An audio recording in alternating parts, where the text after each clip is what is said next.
Coming up on Tech News Today, Gabe Newell called Windows 8 a catastrophe, but I think that may be the least interesting thing he said. Also, more Facebook phone fun and Roku. Did they just win the set-top box war? Maybe, maybe not. All that and more coming up. Netcasts you love. From people you trust. This is TWiT. Bandwidth for Tech News Today is provided by Cachefly at CACHEFLY.com.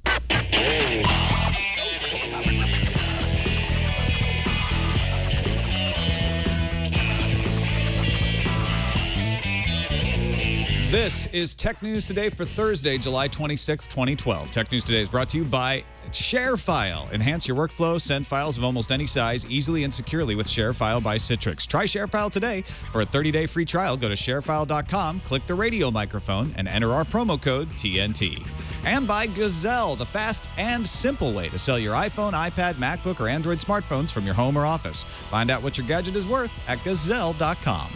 Welcome to Tech News Today. I'm Tom Merritt. I'm Sarah Lane. I'm Iyaz Akhtar. And I'm Jason Howell. And we are going to be talking with Steve Shankland from CNET, digging some deeper into some of the stories of the day. But let's start off with the top 10 stories in the news feeds.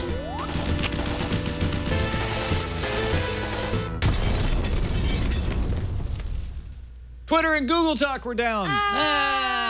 On to more Facebook phone rumors. Bloomberg reports the usual. Facebook is working with HTC to build a phone that would come out mid-2013. This time, the rumor comes from people with knowledge of the matter. Those people also say that Facebook allowed HTC to delay the release from its original end of 2012 date, and that Facebook has been assembling former Apple employees to create a modified operating system. First, it was HBO. Then it was Dish. Next, News Corp. Roku's new $45 million round of funding brings in money from News Corp and British Sky Broadcasting, although also with other investors. News Corp Chief Digital Officer John Miller has joined the Roku board as well. So it seems like News Corp is placing its bets on the best way to watch its content, whether or not you pay for cable. Is it duck season? Rabbit season? Honestly, I have no idea. But I know it's earnings season. That was good. This time, Zynga failed to meet analyst expectations in its second quarter. The company had revenue of $332 million, but lost to $22.8 million. On the bright side, Zynga says it now has increased its daily active users to 72 million. Last quarter, that number was 59 million. As you probably know, Samsung and Apple are kicking off their Ragnarok of patent cases on Monday, July 30th in a San Jose court, and reports about preliminary filings are coming in fast and furious. Samsung will apparently try to establish prior art to Apple's designs, as you might expect, to undermine the claim that Samsung copied Apple's style. Among other examples, Samsung plans to point to Sony products as predecessors to the Apple design. Apple, for its part, will try to show that Samsung knew it was copying, pointing to documents that state Samsung was warned about copying iPad designs by various third parties, including Google. Windows 8 will be a catastrophe. At least that's what Valve CEO Gabe Newell said at the Casual Connect Game Conference in Seattle. Newell, who actually worked at Microsoft for 13 years, seems to think that when it comes to PC game makers, the changed user interface in Windows 8 and the built-in Windows Store will mean big changes to the PC market, and that, quote, we want to make it as easy as possible for the 2,500 games on Steam to run on Linux as well. Windows 8 is a catastrophe for everyone in the PC space. Everybody freaking out about Samsung removing local search from some of its Samsung Galaxy S3 handsets? Be cool. Samsung says it did not intentionally remove the feature. Instead, the removal was inadvertent. The company said it will provide an upgrade to correct the issue in the next few days. Sprint posted its fiscal second quarter earnings this morning, reporting a loss of $1.4 billion and a loss of 46 cents per share. A year ago, Sprint only reported a loss of $847 million and 28 cents per share. Revenues for Q2 were $8.8 billion with an operating loss of $629 million. Sprint attributed these negatives to expenses for shutting down Nextel's IDEN network and costs associated with building out its new LTE infrastructure. Razer's latest gaming mouse just went official and kind of looks like a spaceship. Ooh, I want to ride that. Has a symmetrical body, which will make both right-handers and left-handers happy, an adjustable palm rest, and 2 interchangeable sides, has an 8200 DPI sensor, and works in wireless mode. You can get one for yourself for $130, but won't hit stores until later this year. Google has released its Interactive Spaces programming framework under the Apache 2.0 license. That means anybody can download it, use it, modify it. The framework is meant for building interactive exhibitions and installations allowing developers to create surfaces and even whole rooms that respond to human actions. You can find it, if you're looking for it, in the Google Code repository. In a speech at the Black Hat Security Conference, former FBI executive Sean Henry told the attendees to remain committed to their cause and to step up their game to protect the world from those who steal data and attempt to infiltrate government networks. Henry said that he believes that, quote, a threat from computer network attack is the most significant threat we face as a society, end quote. That's after weapons of mass destruction, he clarified. He asked for hackers to be proactive, but stressed he is not asking for people to hack other countries. Not yet. No, he's not advocating it. All right, let's take a quick break. Thank our sponsor for today's show, ShareFile by Citrix. Sending and receiving documents through email is a key part of work, but sending large and important files as regular attachments can not only be risky, but frustrating. If they're too big, they may bounce back. They may not be deliverable. If you want to store them somewhere and send a link, where do you store them that's safe, especially if you've got sensitive information in there? My solution? ShareFile by Citrix. It makes business communication easy and confidential. With ShareFile, you send the files securely of almost any size, and it's easy to use. You just select the document or file you want to send, then your recipient receives it directly as a link in an email message. You can track when they download it, which has helped me recently when somebody said, yeah, I took a look at it. I'm like, no, I don't think you did. And set access controls so you know it's secure. You know that only that person has looked at your sensitive information. Plus, ShareFile has an amazing support team. They're available to answer pretty much any question you can think about it. I use it, and if you want to try it, you can get started with a special offer. Sign up today and receive a 30-day free trial. Go to sharefile.com, click on the radio microphone, and enter the promo code TNT. Remember, visit sharefile.com, type in that promo code TNT. We thank Citrix and ShareFile for their support of Tech News Today. All right, let's bring in Stephen Shankland. Good to have you back, man. I'm glad the new time allows us to get you at a reasonable hour over there in the UK. Yeah, actually, I'm in Paris now. Did you know this? Oh, I follow my wife. I had no idea. Yeah. So my wife has this glamorous career. I just follow her around, so now I'm telecommuting from Paris. What does she do? Can you tell us?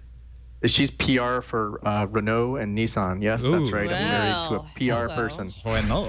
Oui. That's awesome, man. Well, from Paris as well. Of course, Steve's a senior writer for CNET News. You can find his work at news.cnet.com.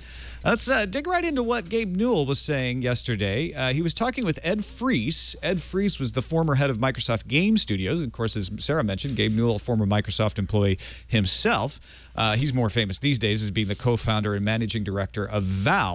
They were at a reception that Covert & Company, Google Ventures, and Perkins Co. sponsored at the Casual Connect Game Conference in Seattle. Now, they were just talking about the future of gaming. The most interesting things that Newell said in this talk, I felt, were about the future of gaming. He mentioned why he hired Jerry Ellsworth, how they're looking into wearable computing. He said some things about touch being sort of an interim step between the mouse and keyboard input method and a future input method, where he talked about crazy stuff like augmented reality, wearable computing, and even mentioned tongue controllers, although he wasn't saying that tongue controllers would end up being the winner in future control of games. But at one point, he was talking about things that get in the way of development and advancements in gaming, and he says, I think that Windows 8 is kind of a catastrophe for everybody in the PC space, and that's what's grabbing the headlines, right? He said Windows 8 is a catastrophe. He went on to say, I think that we're going to lose some of the top-tier PC OEMs. They'll exit the market. I think margins are going to be destroyed for a bunch of people. If that's true, it's going to be a good idea to have alternatives to hedge against that eventually. And he's talking about how they are developing the Steam platform and Left 4 Dead specifically for Linux, because he wants to continue to have that open platform to innovate on and create new experiences for. Steve, did you get a chance to look over what he said? You know, I've heard the Linux desktop argument for so many years now. I used to cover Linux for like a decade or something, right?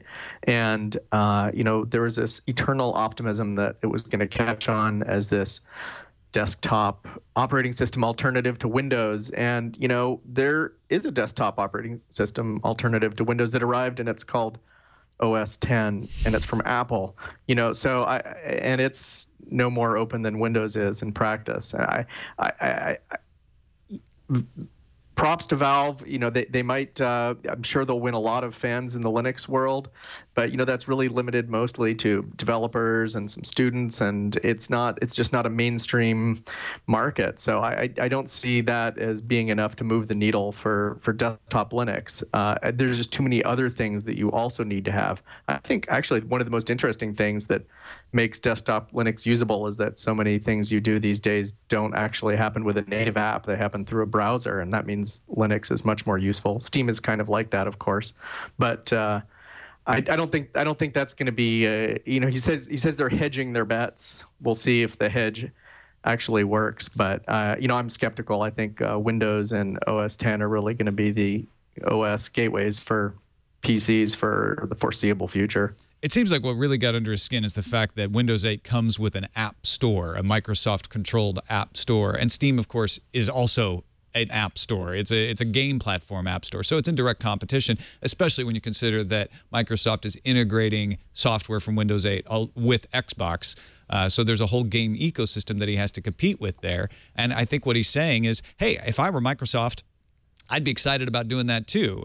He actually said that there's a strong temptation to close the platform. If people look at what they can accomplish when they can limit competitors' access to their platform, they say, wow, that's really exciting. Even some of the people who have open platforms like Microsoft get really excited by the idea that Netflix has to pay them rent in order to be on the internet. Iyaz, do you think that Windows 8 is closing down because they're adding in the App Store? Do you think that's a disadvantage for Steam? I mean, obviously for Steam, it's a disadvantage because it's already pre-installed. I'm sure people will freak out with the concept of, hey, it's like IE all over again. It's the first thing you'll use, and maybe you won't get off of it. You just go, this is the one place to go. But this line about Windows 8 cutting into margins for OEMs, I mean, that's one of the reasons why Windows 8 didn't start that. I mean, this has been going on with HP and Dell, where they've refocused their efforts to enterprise because the margins on consumer PCs have gotten really, really low.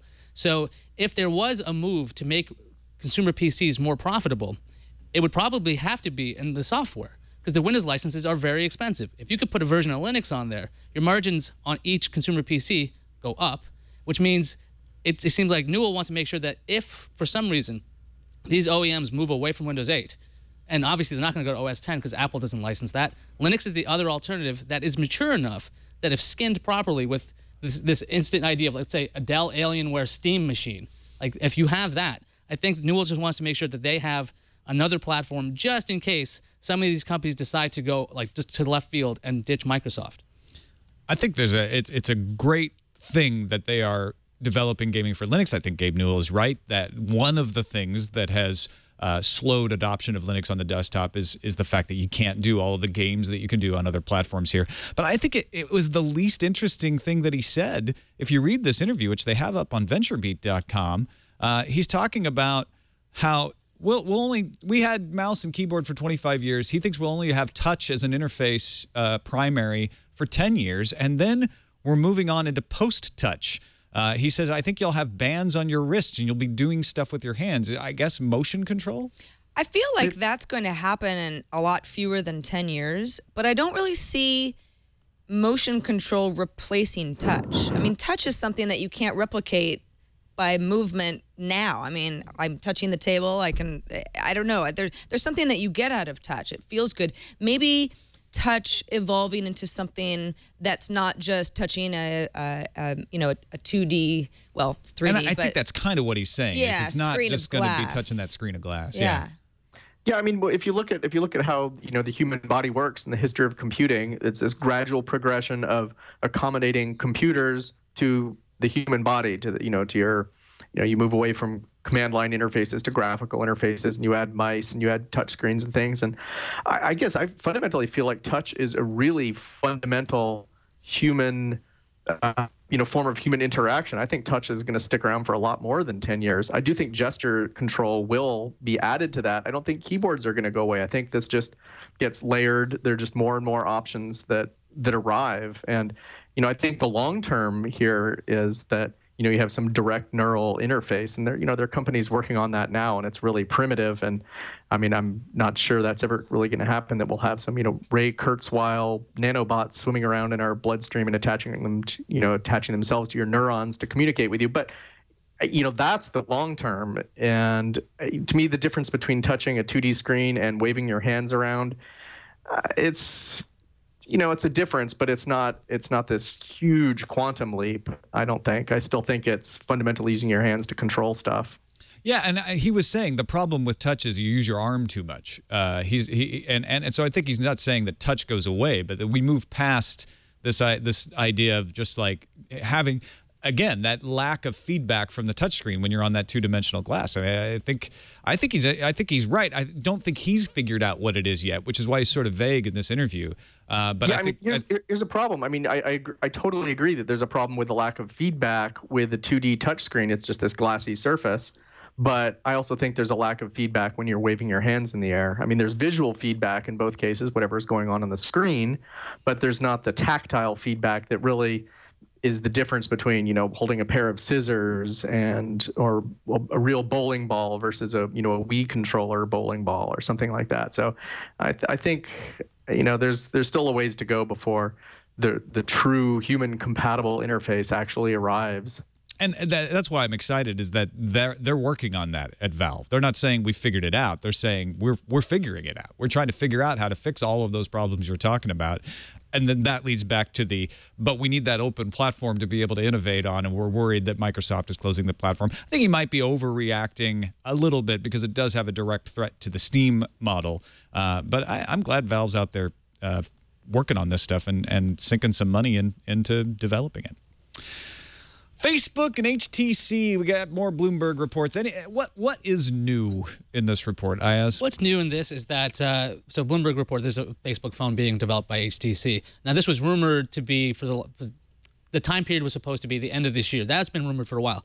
The news in today's story is the fact that it should be coming out in mid-2013, and Bloomberg added a bunch of facts as in, it looks like it's going to be a skinned version of Android. At least they imply it heavily. And then Bloomberg also went into the detail as to Facebook's mobile team to explain maybe what a Facebook operating system would be like, because Facebook bought Pushpop Press, which was founded by two folks from Apple. Then they also got a bunch of people from the Palm OS.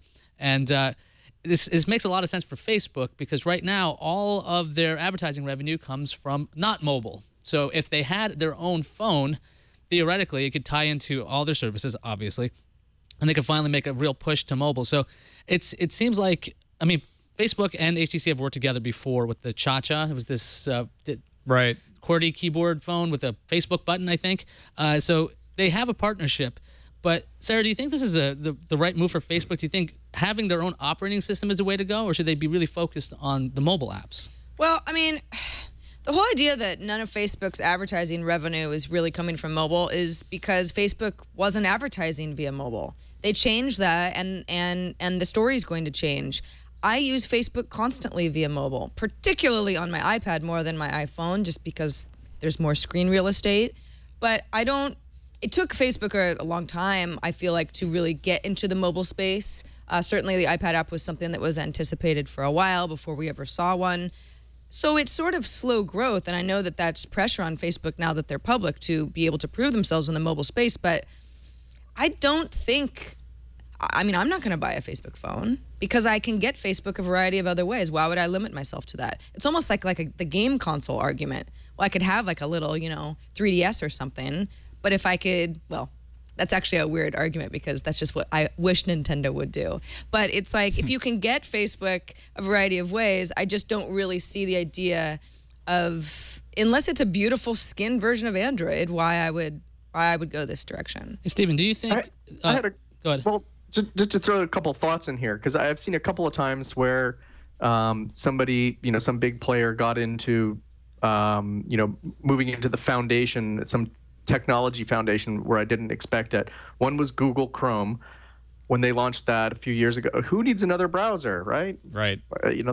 Well, actually, it turns out that they have moved the needle in browsers, and they now actually have some control or some influence over the low-level plumbing of the internet that they didn't have before, and they can, set up direct connections between, people using the Chrome browser and their actual services like Google Search or Gmail or whatever. So they actually, that benefits them a lot. Another one is Amazon with the Kindle the Kindle line and the Kindle Fire, particularly most recently, the Android version of their tablet. And again, I didn't expect that to happen initially, but once it did, well, maybe that gives them a little bit more control over the ecosystem, and then in the long run, maybe they can bring out services that some third-party partner would be reluctant to do, or maybe they can put some more pressure on third-party partners to go the same way. I'm in the same camp as Sarah. I still don't see it. Maybe Facebook, they have a lot of smart engineers. Maybe they have some,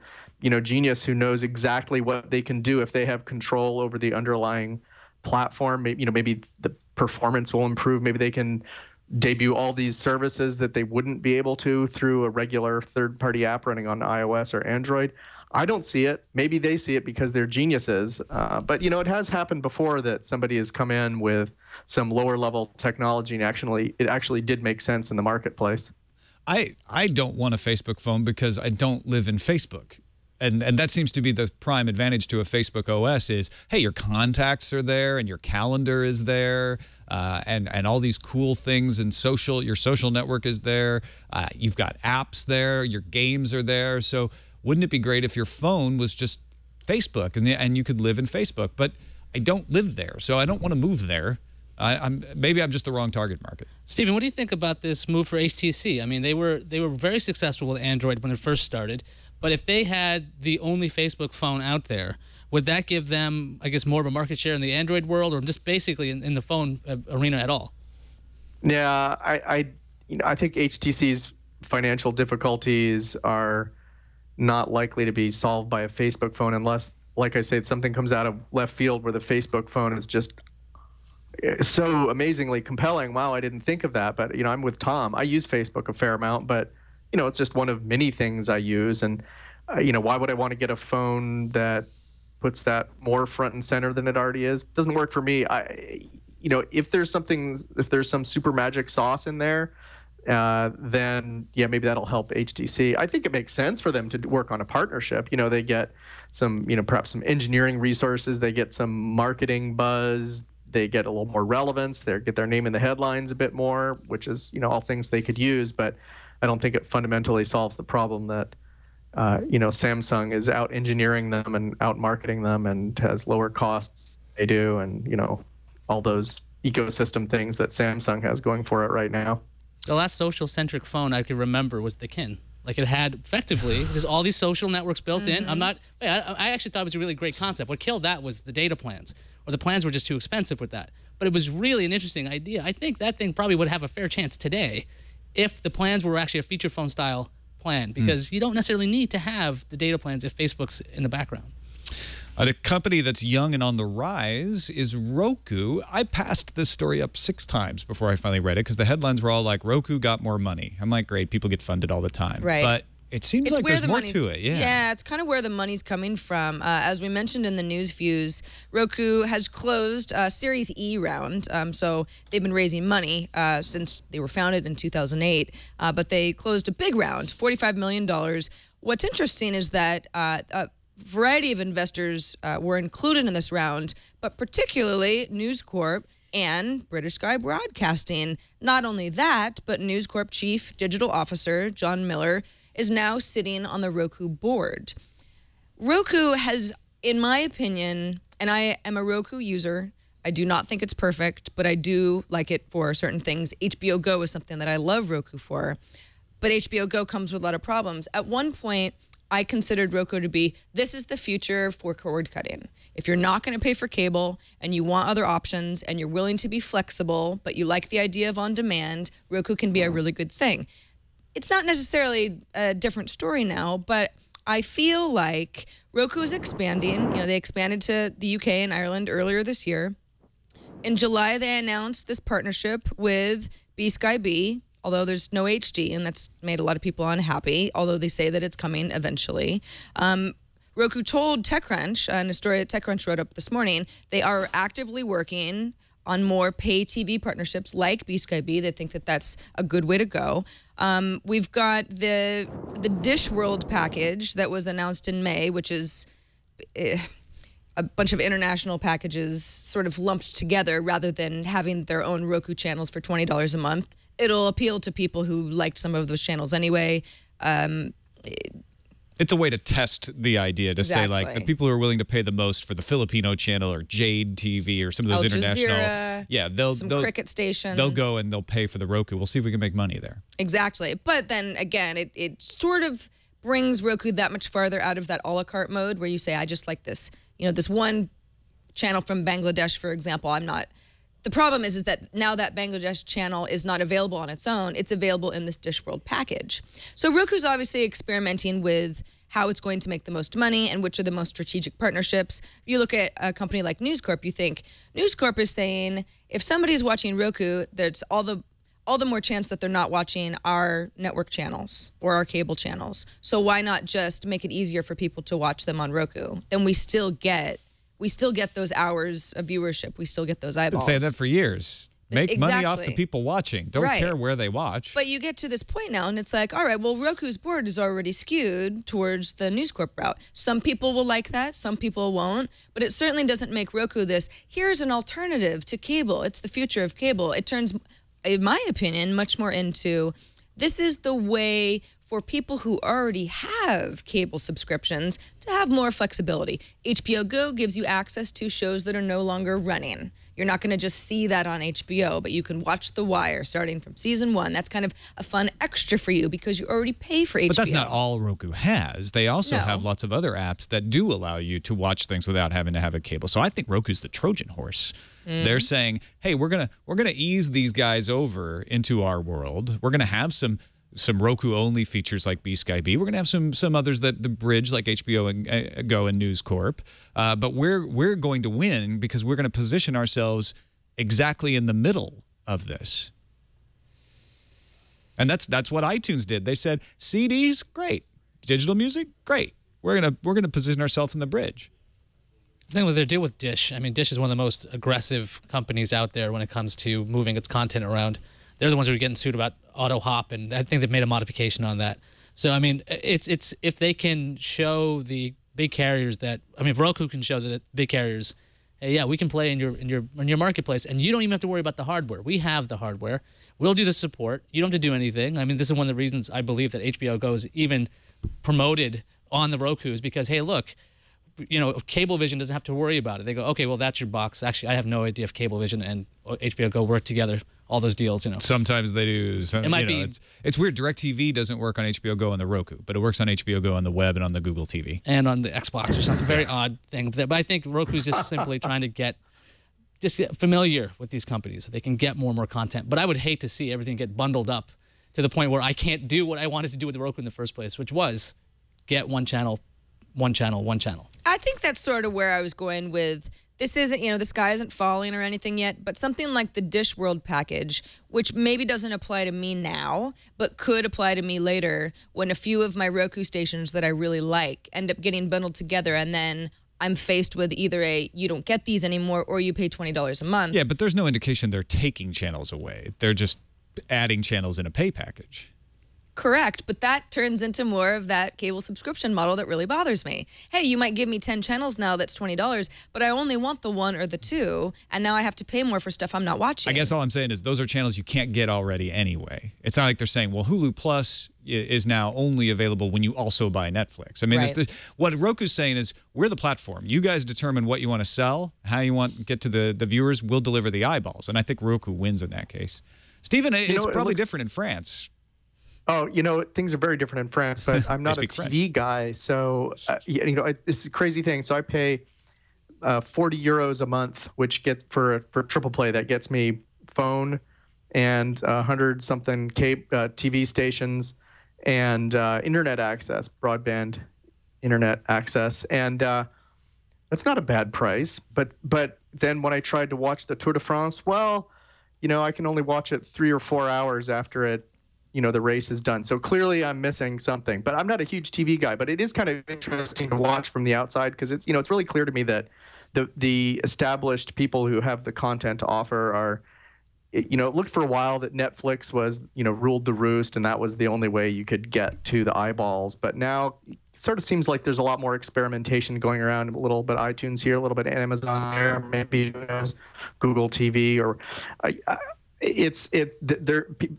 think the people with the content or with the distribution are starting to, feel their way more seriously around delivering the data over the internet instead of the usual conduits that they've been using for a couple 3 decades now. So I don't think we have anything settled down yet. Obviously it's in huge flux, but it seems like there's been this sort of subtle shift over the last year or so where there's been a change in the assumption that maybe actually the internet will be the way to deliver the content, and nobody's figured out exactly how it's going to happen, but it sort of seems like the TV people are moving into that world now, where the computer people have been for years already. They're succumbing to the inevitable pressure is the way I feel about it. Let's take a quick break and thank our sponsor, Gazelle. You want the latest gadgets? You want to buy one of these set-top boxes we're talking about? You need a little extra cash? Sell the old stuff you got. Now's a great time to sell your used smartphones, your Apple products to Gazelle, and get some cash to trade up. Here's how it works. Go to Gazelle.com, get a risk-free quote. It's good for 30 days. So the earlier you do it, probably the more money you're going to make, because gadgets don't get more valuable over time. They get less valuable over time. And you lock in your quote for 30 days. So even if you're not sure, you might as well go to Gazelle, put in the condition, put in the model number, find out how much you can get, lock that quote in while it's at its highest, and then print out the shipping label when you decide to sell it. Send it off to Gazelle. They'll turn it around fast. They'll send you your money by check, by PayPal, or by Amazon gift certificate. In fact, you get a 5% bonus if you do it that way. And you got cash. It's the simplest way to sell your gadgets and risk-free. So go do it today, Gazelle.com. Just lock in that quote, if nothing else. Find out how much your gadgets are worth. Maybe you'll turn it into some cash. We thank Gazelle.com for their support of Tech News Today. All right, we mentioned the Sprint earnings earlier, and they sounded pretty bad. They lost a lot of money. They said that one of the reasons is they're shutting down that Nextel network, that IDEN network. That's 6 cents of the 46 cents per share that they lost.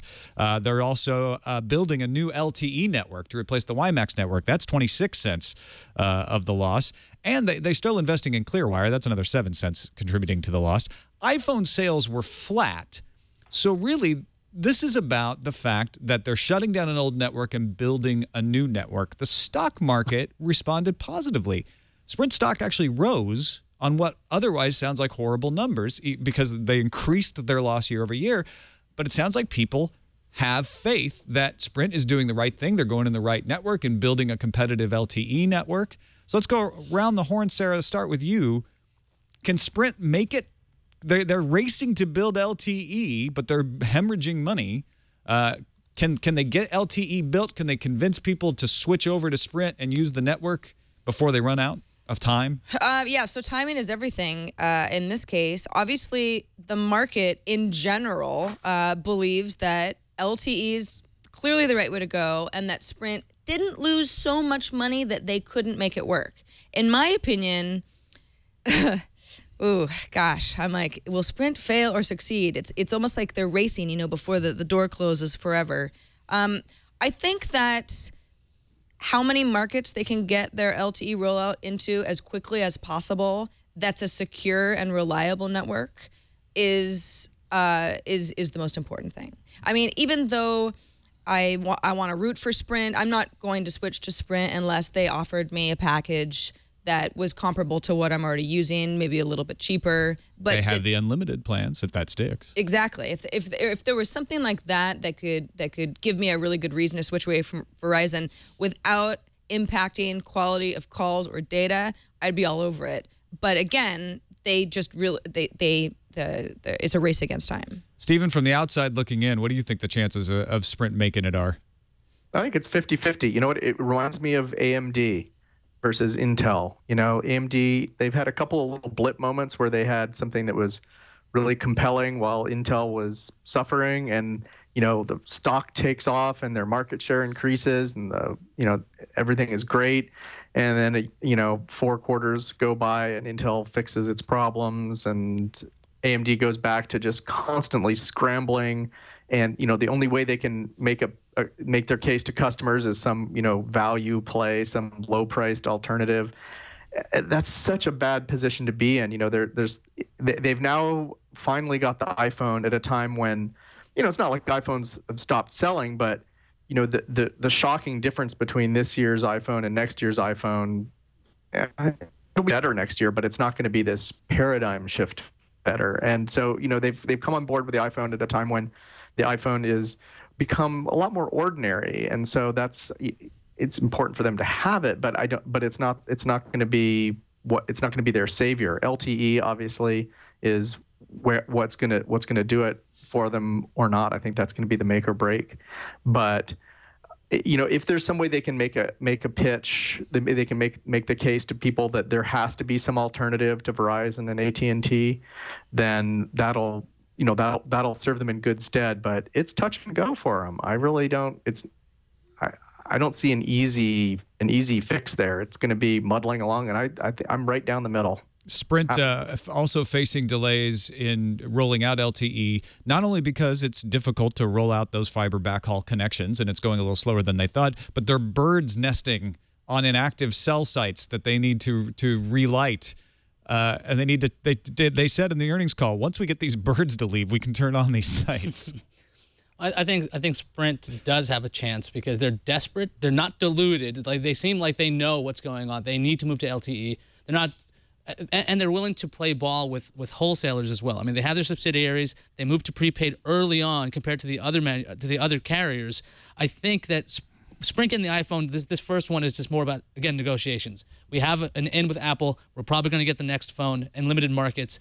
They're making the moves that shows a company that's trying to figure out what to do, as opposed to other companies out there that go, oh, no, everything's fine. We'll be fine. Don't worry. In the next quarter, we'll be fine. I think that the fact that Dan Hesse's been around for so long at this point shows that the board's confident in this guy, that he's going to be able to bring this company to where they need to be, because they do have inertia. It's not like really easy to just pop up another cell phone company, a carrier. So for Sprint to fail will take, I think, another 5 years. And I think within 5 years, they probably could turn it around. I think the iPhone's irrelevant to them. They had to have it because otherwise people say, well, I'm not going to get Sprint because I want an iPhone. But it doesn't benefit them particularly.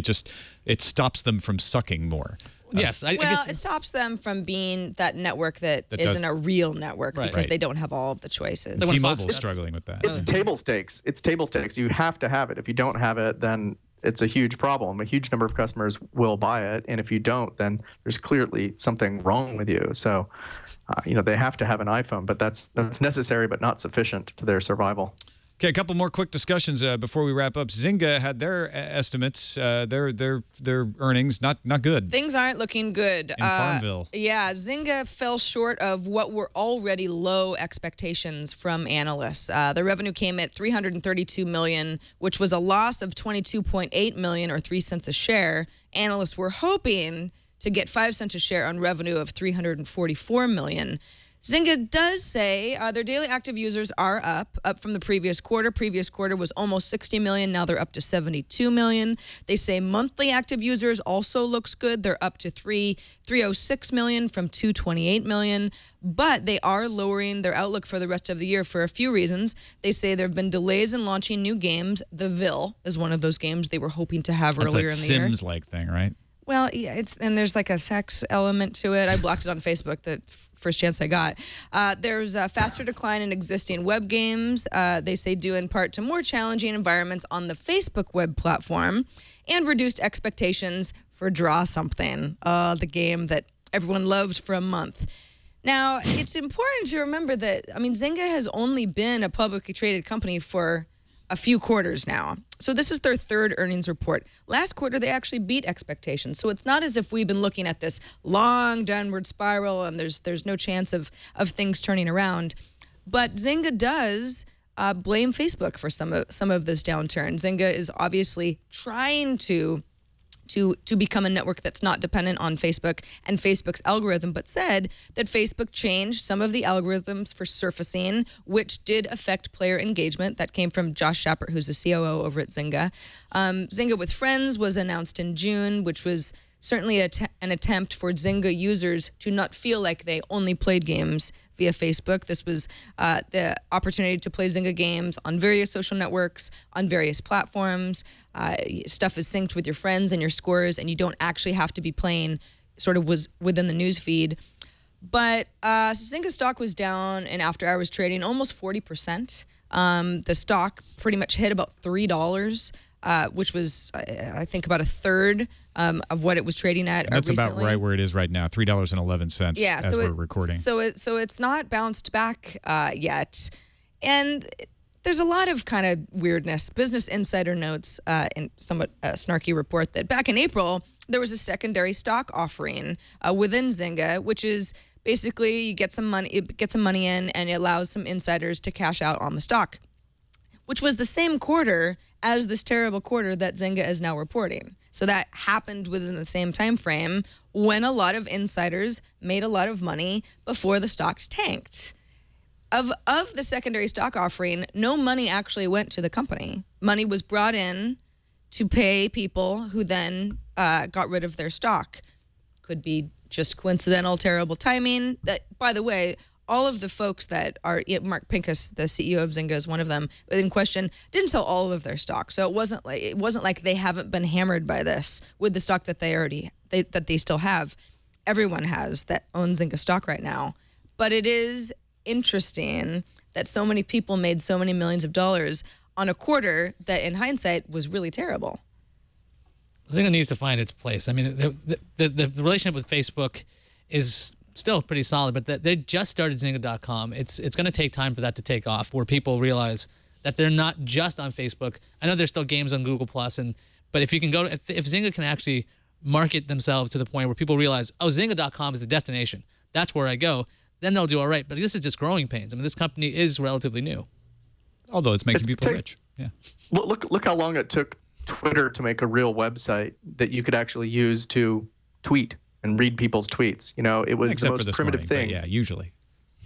Except when it blows up. But yeah, for the longest time, Twitter, the website was, if you followed 3 people, it was just fine. But for anybody who actually enjoys it and wants to really see what's going on through the Twitter lens, you had to use some third-party software like TweetDeck or whatever. And I think Zynga's got the same problem. It takes a really long time to move people off of, some other channel into their own channel. And, they're really hooked on Facebook. So I do have to say, it's hard to get millions and millions and millions of users. And that's a great, foundation on which to build. But it doesn't make an easy transition when so much of the actual game technology is out of your control. Let's finish up with the Wall Street Journal's story today about Apple and Amazon going head-to-head in the tablet space. What do they got to say, Iyaz? Wall Street Journal basically put up an infographic and made up a whole article of how Amazon and Apple are the next great rivalry. They'll be the big competitors. And the pertinent facts on this one is that it turns out that Apple executives think Amazon's controlled app store makes it more competitive than other app stores, and their sources were developers who apparently heard this from Apple executives. So the idea that Apple is paying attention to what Amazon is doing, obviously they're paying attention to what Amazon is doing in the tablet space, and with the rumors that Amazon is working on a phone, Apple's got to start worrying, because every time we're like, who's going to be the competitor to Apple because they have that ecosystem, Amazon is slowly and been very, very successful in building up all their libraries, their streaming services, to the point where their ecosystem is pretty strong. So it turns out that it could be something Apple's worried about. Amazon also picked up 2 companies called Yap and UpNext. That's voice recognition and maps. So they could be poising themselves to be the real competitor, not Google. It wouldn't be Google, really. It'd just be Amazon. Stephen, do you think that Amazon is the next rival to Apple? I think it's going to be one of several. I still think Google is a very big rival to Apple because it's got a lot of online services that people use. I think that Amazon's strength is more in that it has umpteen million active credit card numbers registered with umpteen million customers, who trust it and use it over and over and over again to buy stuff. And they gradually move to Amazon Prime. They start getting video. They start getting library books downloaded. I do think it's a straight up competition, and I it's it's kind of interesting that Microsoft, although it has an app store, it just doesn't have all the entertainment content that the other guys are trying to put together. But yeah, all four of those guys, they're huge companies, and it's a total clash of the titans. And you see one acquiring one company to incrementally, match something that one of the other ecosystems has. Maybe an operating system, might be some content distribution deal, might be some foundational technology, whatever. But they're all just building out the ecosystems to see how far they can go vertically from the underlying technology at the bottom to the services and content at the top. And I think Facebook fits into that category too. We'll see if they ever come up with this phone, but that would get them farther down the stack into the hardware. But I think Amazon versus Apple is certainly a significant rivalry, but I think it's very narrow to position it as just these two giants going at each other. I think that the other giants are Google and Facebook and Microsoft, and they're all going after each other. I tell you, it's telling. When I got my Google Nexus 7, the first thing I did was install the Kindle app and the Amazon Music app and figure out how to run Amazon Video in Flash in the Dolphin browser. Google offers, Google Books, and it offers video service. But I use the Amazon. I use the Amazon services. They have the upper hand, I think, because they have the content, but they don't have the online services. They have. I think I'm not trying to disagree. I think Amazon is a huge player. It's good. When it comes to a destination for content, I totally agree with you. But when it comes to a destination for running your life, for checking your email, for finding out where you are on a map, for perhaps social networking, maybe Google Plus will catch on more widely someday. I don't think that Amazon has really much to offer there. But I don't know if they need to win the tablet war, because I can use all those Google services on my Kindle Fire. That's great, but I don't think the tablet war is about selling tablets for Amazon. I think the tablet is a means to an end, just like it is for Google, and the end is online services of one variety or another that people will subscribe to. That's where the money is at. Apple, I think, is kind of the outlier there, where it actually makes money off the hardware. Surprise, surprise, right? But I think these other guys, they are looking to the services to make money, to have people signed up for Google Apps, to have people signed up for, spending all their time looking at Facebook ads. And Apple is the one that locks you out of using other content the most, yet they make their money in the hardware. Interesting. Let's move on to the randomizer. Randomizer. Consumer Product Safety Commission on Wednesday sued the maker of Buckyballs. The little magnets, the little round magnets that you can use to mush around and make fun stuff with. They say it's a child safety hazard. And retailers like Amazon, Brookstone, Urban Outfitters have all agreed to stop selling these and similar products at the Consumer Product Safety Commission's request. Here's the thing. On the website and on the packaging, they warn that, these are not toys for children. They should be kept away from children. It's a swallowing hazard. I don't know what else they're supposed to. Kitchen knives, also not good for kids. You should not sell kitchen knives. Well, you should probably sue makers of kitchen knives if kids end up hurting themselves. The application that they were talking about was that teenagers were using these balls as fake piercings, because you can put the two magnets near each other. And the weird thing is, they're very tiny, but they sell, marbles are sold to children. You can swallow those things. They can kill you. They're marketed towards kids. So this toy, it seems a little silly. Knives can be one thing, but it's a little purse. There you go. But it could kill you, Sarah. Sarah's playing with it right kill now. You. Don't put it in your mouth, Sarah. You guys. I'm sorry. we need to straighten you guys out, because clearly you guys are all on some, defending the Buckyballs people. But I'm really glad there's finally some legal action, because I hate that company's name, because as everybody ought to know, Buckyballs are the little carbon-60 molecules, 60 carbon atoms shaped like a little soccer ball. They have nothing to do with these magnets. It's an outrage that they use that name. Okay, actually, the Buckminster Fuller estate is going after him as well for the name. Buckminster Fuller. It's called Buckminster Fullerene. All right, that's the official name. That's right. But so no, good. Of course it's a hazard. There's one little thing versus marbles, which is you swallow it and the magnets can click together inside your in your innards, so it's a little bit qualitatively different from swallowing a marble. But good point. Yeah, there are a lot of risks in the world. Kitchen magnets, fridge magnets. kind of work the same. Knife magnets. Has someone invented that yet? Well, they'll stick to a magnetic strip on your kitchen wall. Let's check what's on the calendar. Let's. DEF CON starts today. It's the 20th anniversary of the conference. In fact, it's happening at the Rio in Las Vegas. Starts today and runs through the 29th.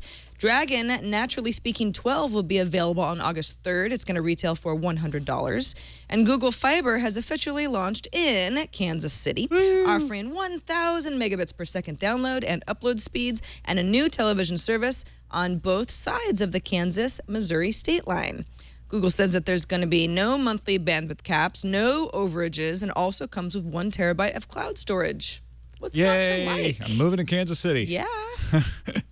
Let's see what's incoming. Incoming message. Got a voicemail here from Ted. We talked about Dick Costolo, CEO of Twitter, mentioning that you'll soon be able to find all of your old tweets in some manner, and Ted has some thoughts on that.